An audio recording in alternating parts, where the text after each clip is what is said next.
Right, everyone, I'm here with Mitchy Hoy, a very, very, very fast esports driver, basically an alien, might not admit it, for Burst Esports, does a lot of sim racing in R-Factor 2 specifically, and I do a lot of sim racing in Gran Turismo mainly, so we've got two different angles here. I'm basically basic, and we've got Mitchy who's an alien, but we just want to take you behind the scenes of WEC. We've got this pit lane access, which is unreal, and Mitchy, you were telling us about the headlights we can see on the Europol LMP2 there. Yes. I'm basically blind because they put the headlights full beam. What's the story with those? Should we walk over and we can talk to Yeah, we can.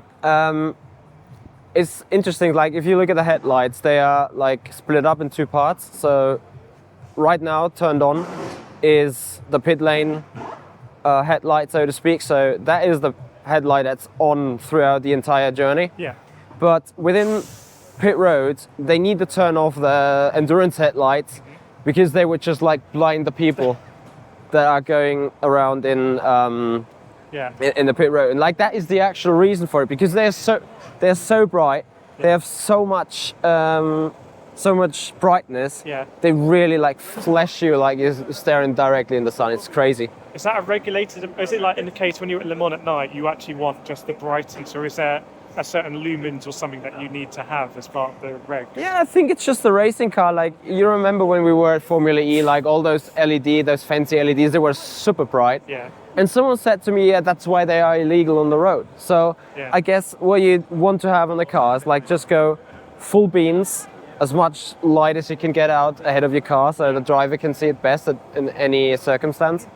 And I think that's the story behind it. It's something that, especially when I've watched IMSA on TV at Daytona, Yes. and coming here, you have all these lights in the cars that are just really, really cool. It'd be nice to drive down the motor with these sort of lights too high. Got premium cars here. The Porsche 911, that must be a car that you've driven in Sims, GTE variant? I did some testing in it. I never really raced it, to be honest. Yeah. But I know the characteristics of it, yeah. What are your thoughts on GTE? GTE versus GT3? I think that's a difficult one. I mean, GTE's kind of lost the battle, right, basically? to me they are kind of the same with the exception of... We pan around, we'll have a look at this car. With the exception of like the GTE doesn't have any ABS. Yeah. The GTE does have more aero. Yeah. Therefore, I think it's the more challenging car to drive and probably also the more expensive one. Yeah. Not sure. But I think that is part of... But driving a car with no ABS, does that make, for you, does that make it a purer driving sensation, or is that just an unnecessary thing because you're managing you don't want to go in the ABS anyway when you're driving it? So. It depends. Like when you have the ABS available, like, let's say when you race in a GT3 car, Yeah. you're constantly on it. Like you lean on it, you make use of it. If it's available to you, you use it. Yeah. There were certain occasions where I was like, I'd rather have the GT to have ABS as well. Yes. And then I'm so much into prototypes and hypercars. Yeah. They don't have any ABS whatsoever. Yeah. And there you actually would need it quite a lot. Really? Yeah, like it's so easy to lock up on an LMP2. Yeah. Because the chassis is so stiff. Yeah. And there's like, the moment you lean on one side, like the car's gonna lift the foot, you know? Yeah. And That must be big for sort of some of the GT3s that can be a little bit. yeah, let's say the GT3 is a lot easier to drive. Yeah. It's also a lot more consistent in what it does, how it behaves, and so on. One needs to say though, once the rear goes, you don't want to have any ABS whatsoever, because any ABS will surely get you into the wall. Yeah. 100%. Okay. Yeah. And the other thing about GTE here at Spa 6 Hours is the AM class, not the Pro class. Yes. So driving with an AM, is that something that happens in sim racing? Do you get like two aliens and a non-alien class? No. It's very much. It's pretty much just car class, really. Yeah. What do you think of that concept of having a gentleman driver and two pro drivers? Is that it? What are your thoughts of it? I don't know. The thing is, like, when you are into racing, you know how the business runs. Yeah. We don't know how the business runs. And that is where sim racing is super easy. Like, sim racing is for everyone. Yeah. Racing is not for everyone, Yeah, let's say. It's exploring, basically. So. Yeah, so I think it is necessary to get as many cars out on track as possible. So you have one pro taking all the M's, and then probably you do. I guess that's how it is. You do some crowdfunding to finance the car. Yeah. So it is actually part of the business model, I assume. Just speculating here. I think it's an interesting idea. I think I've done some endurance racing and iRacing where the lowest ranked driver has to do the qualifying and then the pro driver. So yeah, it's an interesting concept, and I think it's really driven around the business model. Right? Yes, yes. Financing, and if it means they go racing, great. I imagine it's actually to be a pro driver for a GT Amateur. Do you ever deploy manual hypercar? Yes. So obviously that is our home team, kind of. Yeah. So we race for them in Le Mans Virtual Series. Okay. And that's also the reason why we're here. So they invited us for Spa, and made sure that we are able to just have a look behind the scenes, how they work, what's going on. Yeah. And also to just taste the flair. Yeah. And they had a rough qualifying, sadly. But as the race is long, and as you know, endurance means all about keeping it on the black stuff. What's the vibe inside Floyd Vanderbilt? Because again, it's not a Porsche, a Toyota. Is it more intimate and sort of thoroughbred? I don't know, pure. Or? I think they are going full beans, and they are also pretty proud of what they achieved. Because as you say, they have no manufacturing backing or whatsoever. Yeah. So they're pretty much on their own. They have they are full privateer team, so everything that is on the car is either like bought from Gibson, like the engine, powertrain part stuff, or anything else is absolutely self-made. So today we were at qualifying, and on the outlap, Brendan Hartley in the GR010 Toyota actually binned it at Eau Rouge. At Glickenhaus, they changed the tyres. Yes. Even though they only done half an outlap, they do the same at Floyd Vanderbilt. A Funwell, I think, did not even get out. Oh, okay. They were still on pit road when the Reds came out because of their qualifying simulation or the qualifying strategy. I was thinking for a team like Porsche,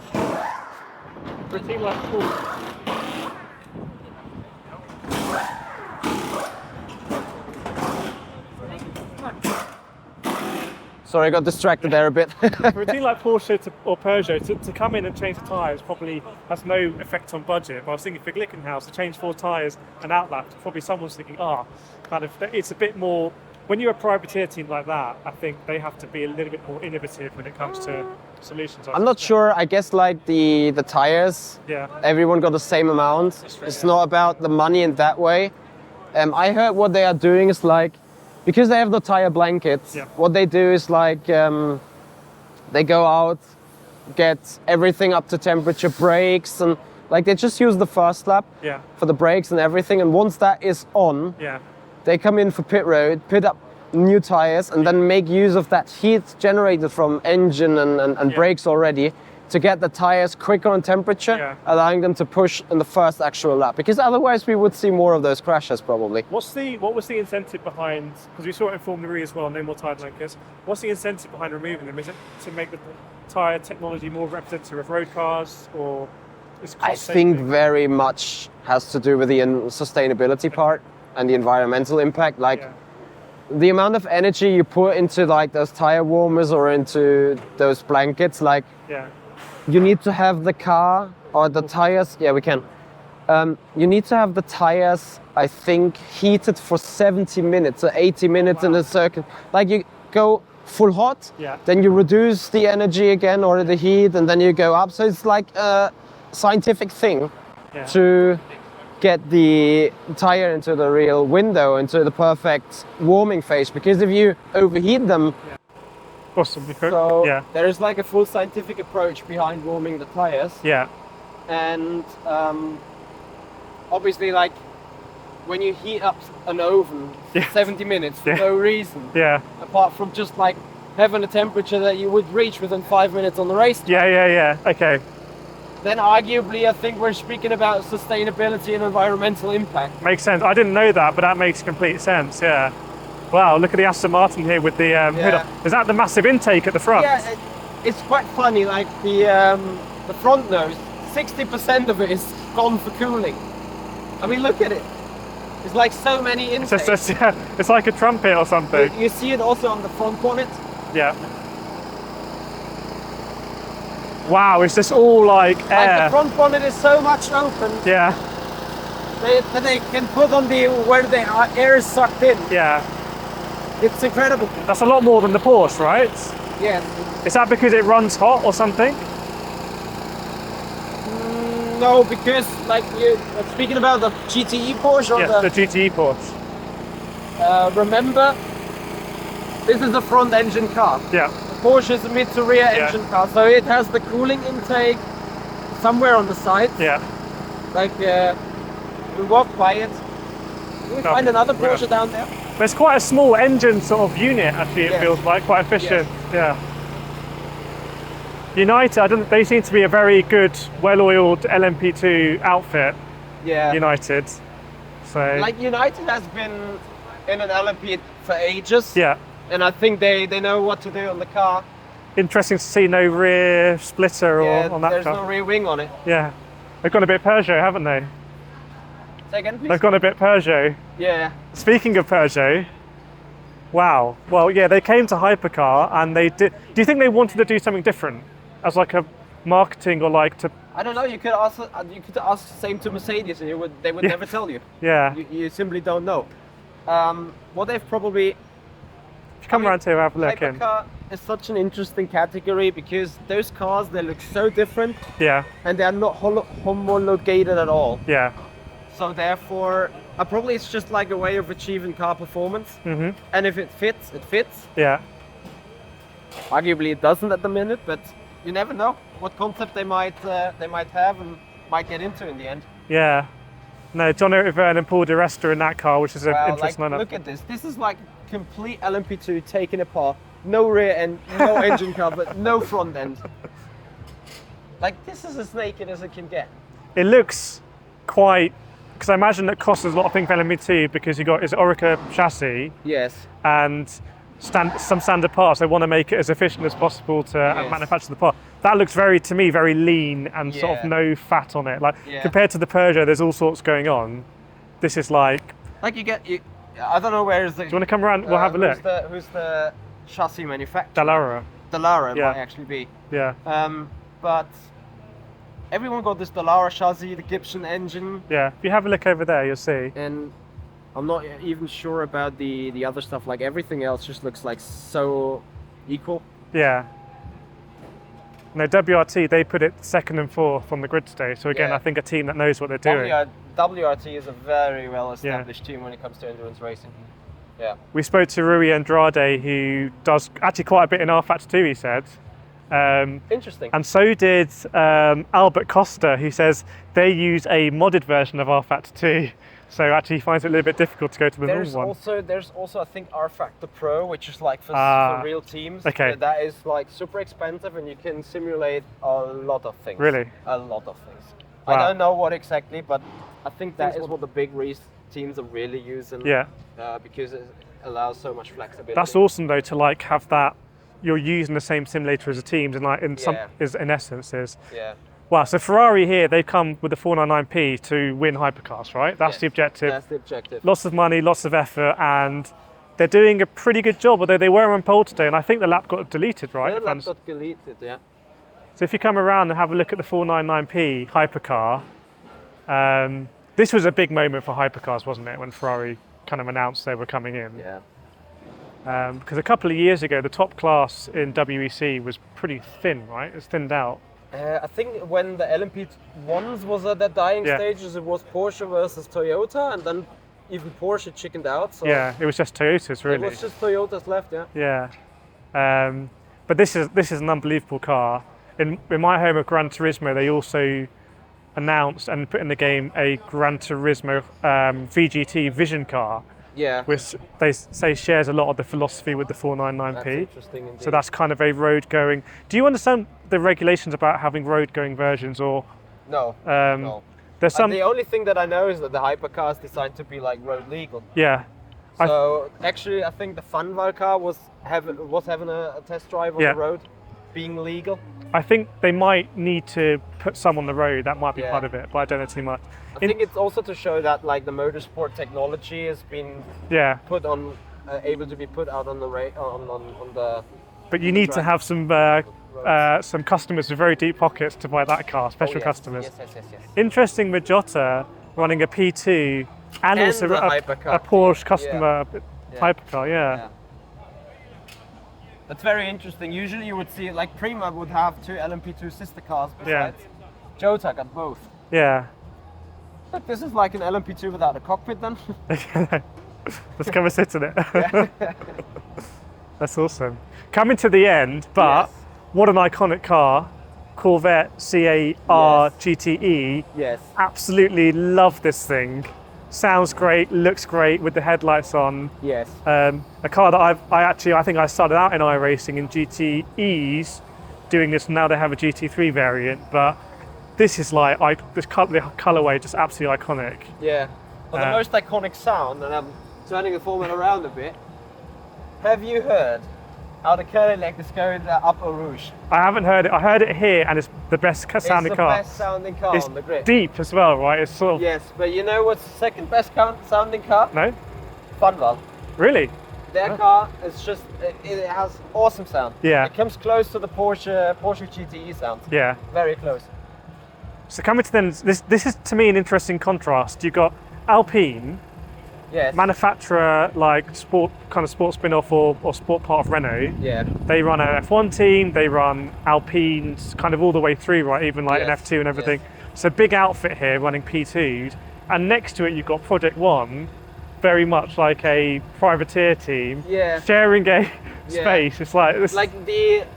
Like the way the people are covered down the pit road. I would expect like GTEs, then all LMPs, then all hypercars. We're shuffled up. I love it. I love that they're together. There's different, like this guy's pulled out a little step here to do the thing. Yeah. It's very like, old-fashioned technology. Yeah. And I love that it's how all mixing it together. Yes. When you go around the back as well. It does. Porsche, big units that come out. Ferrari bought a little skyscraper. And then here there might be little tenders. Someone that started in karting in the UK, going to these karting circuits at Club 100, we turn up and it's wet and windy and there's not much glamour.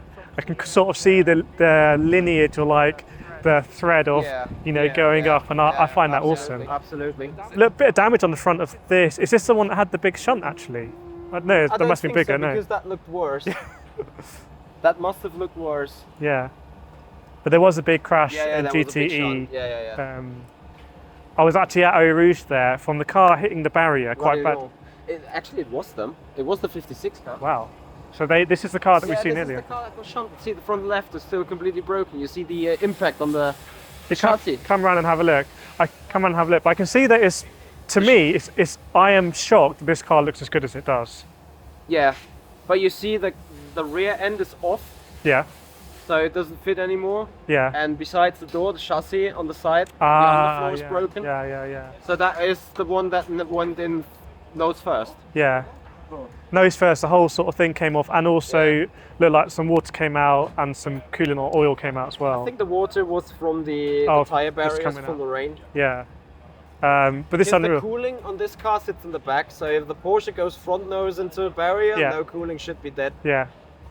But I don't know. But you can see just how strong the carbon fibre is. This car went in the front, and if you look at the carbon fibre, you can see just how much of the rigidity generally has been retained, which I'm just amazed by this, because we were there at the time and it went in.